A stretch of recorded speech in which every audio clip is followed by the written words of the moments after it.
All right, well today I'm going to talk about Kathleen Madigan. Maybe hold off on all the technical videos I do that annoy everybody about how video equipment or audio equipment works or doesn't work. In fact, my daughter and I have sort of bonded over her. We'll often answer something with a Kathleen Madigan joke. Like one of my favorites is, how much would it cost to fix the moon? Oh yeah, how much would it cost to fix Amazon? See, this is why I'm not a comedian. I'll leave it to professionals like her. How much would it cost to fix how much would it cost to fix Afghanistan? Well, how much would it cost to fix the moon? Anyway, she's really an amazing comic. So I'm going to go into a humorist, not comic, a humorist. And I want to go into, I'm going to go through some of her clips and explain why I think they're very good. And of course I'm sort of intellectualize everything, and she might say, well, I just make that up as I go along, there's nothing to it. But I think there's a tremendous amount of craft put into it and a tremendous amount of discipline. Many comedians, though she's a humorist, something happens to them, they often use that personal thing to tell a joke to everybody. Sort of, get back at that person in front of the public. And most comedians do that, but the really great ones don't, like say Siddharth or whatever. Yeah, it just always amazes me because when you look at it, you're like, I know, like, there must be like 10 shitty things that happen to you every day, but yet you never do that. All the jokes are like, they're all standing back, they're all like, we're part of you. It's not like vengeful, it's just observations. And the only times where she'll take on people, like Oprah, let's just say, they're a public figure and it's something obvious to everyone. She's talking about what we see. We see them do. So in Oprah, TV and stuff like that. Anyway, go nuts on these clips. But you don't have to watch anything that I'm about to do. Just take my word for it. Go watch some of her stand-up specials. She's really an incredible talent. One of the greatest humorists of my generation. Seriously. She makes it look simple. She makes it look like she's just a ditz and doesn't really know what's going on. But her observations are very astute, really astute. Like, I'm really into geopolitics and stuff like that. And the stuff that she says, I think that very deep analysts would be like, yeah. I mean, she really gets at the heart of a thing. You don't even know. So I think many people in the audience don't realize just how insightful she is about many of the things going on in the world today. So anyway, enough of this, on to her clips. So I just did a video on Kathleen Madigan, and it's enough that it makes me cringe watching myself. But, you can't, the video's blocked because the clips I showed of her, I guess, were too long. You can't stream Gone Madigan anywhere. So I don't understand why. But, it ties into why she isn't, doing stand-up in a big way these days. Is that the industry is, I'm not going to go on to it, but I mean, just think about, like, how would she be just rediscovered again if nobody's streaming her? Why aren't they streaming her? It's just ridiculous. It's just really annoying. So anyway, I'm going to go and I'm going to edit the video. So in the clips of her, unfortunately, it's not going to be enough to give full context to what I'm saying. And you can't go stream it for more. So I don't know. Watch what you want, if anything. And, just find whatever is available for streaming that she's done. And I bought the DVD. Actually, I went to buy it on Amazon. It wasn't there, but somebody said, oh, she sells them on her site. So I went to her site, and it was like, I don't know, $10 or something. An autograph, too. Anyway.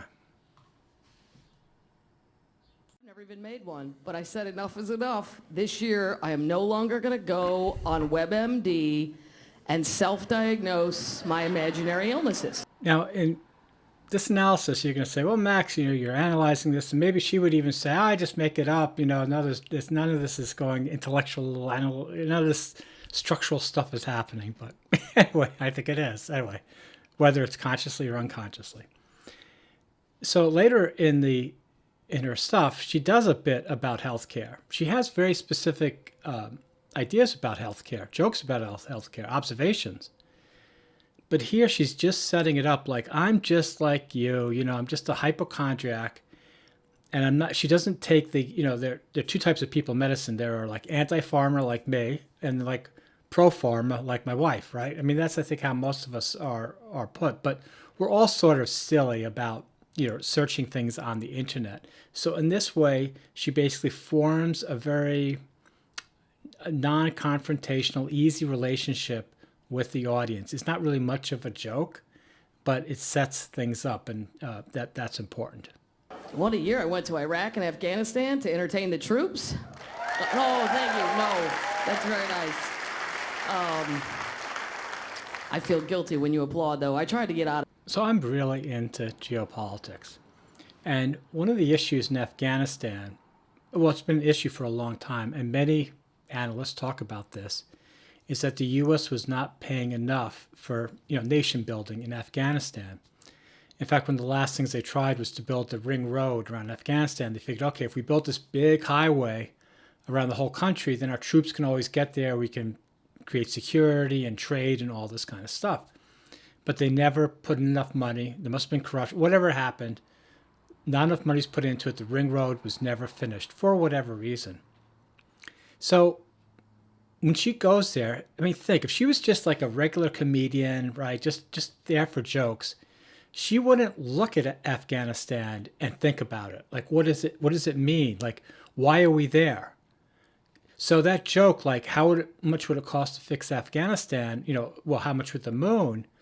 That's a core question amongst really serious geopolitical strategists and analysts and social commentators and political pundits, whatever.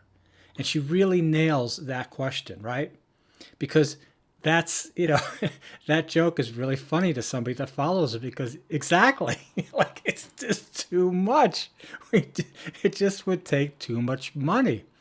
And so this is where it's really good. The other thing I like about the bit is she really captures like the American way of thinking, sort of like the Kelly's Heroes way of thinking. She's like, okay, well, they're going to send these entertainers off to do the troops, and who do they get? They get this foursome that just where do they come up with this kind of stuff? Why would you in America? Would you, you know what I'm saying? Like, it's not political. Sadly, things are changing, but back then it wasn't. And I think it's a way, again, it celebrates being an American without ever saying anything like that. It really is in the spirit of what the USO is really about, right? Which is bringing a piece of home to where you're at. And she's very natural. She's like, well, I'm scared. She's not like a patriotic. There's just so many layers in her stories and her bits, if you ask me. And I don't believe it's all just like she's just making this stuff up. I mean, I think she's, I'm not saying she analyzes to create these jokes, but I'm saying that she has an ear and a sensibility for getting things to work on many levels. And she does that. Okay, so on to more of her stuff. following day, this general guy who was real serious, he's like, I would like to give the four of you a very intense military briefing. Like a briefing? Look at us, for Christ's sake. Kid Rock's not even awake. So it's amazing how well she puts the Afghan stories together, right? So she talks about getting there, the four misfits that are going there, and then she goes into the general's going to have this thing with charts and graphs, and she goes into actually some of the numbers. Like I said, I mean, she's educated. She reads up on this stuff, and so well, of course, he told those things to her, but anyway. So he says these things to her, and she's like, oh, well, I mean, why don't we just go invade Detroit? Which, again, is one of the key questions about why the U.S. was over there in Afghanistan. So, she does that joke, which is funny. And then she goes into the, where'd she go from him? Oh, yeah, so she goes to the National Guard. Like, why are they there? And she goes to Detroit. And so, like, think about it. She goes from we're going to invade Detroit, and she doesn't linger on this political question. This is what's really interesting about her, is that she's very balanced in when she's talking about these issues. So she's like, well, why are we wasting money in Afghanistan? We should be in Detroit. But hey, those people in Detroit are idiots. They haven't got the message. What are they doing? They should be leaving. So she has this way of just looking at America and looking at each angle and making fun of it and never really blaming anybody. So like in Lewis Black's routines, he's angry, he's always blaming this and he's blaming that. But she's very open-minded. And although she makes fun of Kelly, what's her name, this thing, it's very nice humor. I mean, she's making her sound interesting. Like you could see that she's a friend to hers. Do you know what I'm saying? I mean, she's saying that she's out of it, Kelly's out of it, but not in a way where she's saying it in a superior way. Anyway, then she goes to the National Guard. And then again, she's like, well, why are they there? Like, who's guarding us? It's just, and what she's pointing at is the illogical nature of politics and geopolitics. Like, you know what I'm saying? Like, aren't they supposed to be guarding us? Like, why are they over there? And it is, again, it's a big question in geopolitical circles. Should the National Guard be sent overseas, right? Like right now in the war, it's a big thing. Like, Putin's not supposed to send conscripts to the front, but many people say he is. Well, it's the same sort of issue. And then she goes from the National Guard into old people, right? Into old people like driving around a tank. And when I'm watching this now, it just makes me so sad because, I mean, this is the America that I like to think about, that I think is sort of like true. And we've gotten so far away from that. I mean, yes, Afghanistan may have not worked out well. I didn't really want them to come back because I wanted them to protect women there, to get a culture where you could have education. I just think we've mishandled Afghanistan in a huge way. But what I really like about her humor is she's basically saying, I know we're a bunch of dummies, but we are trying to do good here. We are trying to do good in the world. We don't take ourselves so seriously. And that's what's so lacking today. Like people taking themselves so seriously. And it's just a sad thing. And she, to me, embodies what is great about America. And so it's no surprise to me that the USO would want to send her over. Again, I said that already. It's not who I was in the Hillary camp. I'll be honest. I was all about Hillary. Thank you, 3 other middle-aged white ladies. What really amazes me about her, again, is her discipline. So her dad is really, if you really like parse it, is a total, total like, I don't know, like, far-right Republican, right? You might even be a MAGA person. I don't know. But she doesn't, she allows his joke to work. She doesn't get in the way of his joke. She's not there to beat up on him, in a sense. He tells the joke. She doesn't defend herself. She says, oh, I'm into Hillary, but, if not her, maybe another woman, right? I mean, it's just a level of really thinking about things deeply. Do you know what I'm saying? I mean, she's having a deep conversation with the audience, but it's through this, this humor, right? And so she's basically saying, hey, listen, I don't know. Okay, you don't like Hillary, it could be another woman. Like, why shouldn't there be a woman? And this is a good point for me to say, why didn't she ever have a TV show? Why didn't the network surround her and say, we're going to build a TV show like we do a lot of male comics? I mean, she is really funny. Better than that, I bet she could write some of the best comedy possible. She had a chance.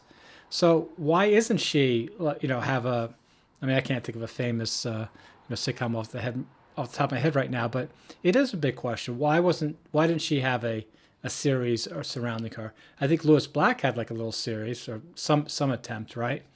So, it's a good question. Like, why didn't they build a series around her?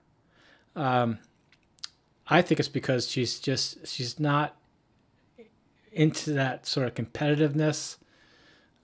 She's just, normal, nice person. Anyway, so she goes into that stuff. And then when she says, okay, not Hillary, what about Madeleine Albright? She already looks like George Washington. Again, it's a joke, but it's not really a joke. Like, I feel like Madeleine Albright would be watching it and be offended.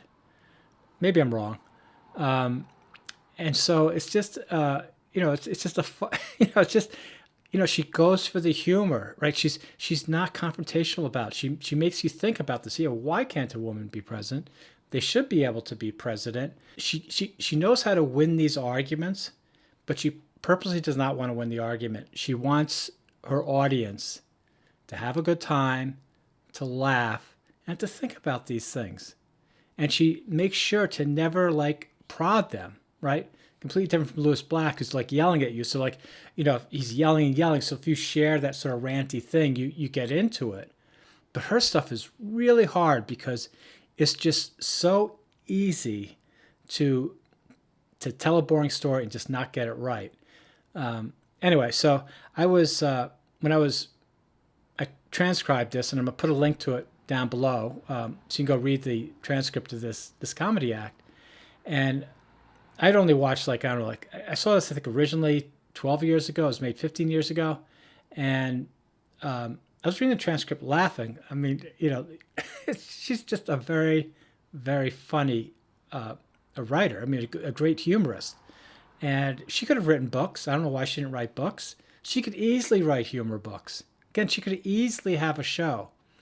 I mean, 9 out of 10 stuff I watch on Netflix doesn't even compare to this. In fact, I was just talking to my daughter just now, where I'm doing a video about Kathleen Madigan. And my daughter was like, yeah, she said the same thing.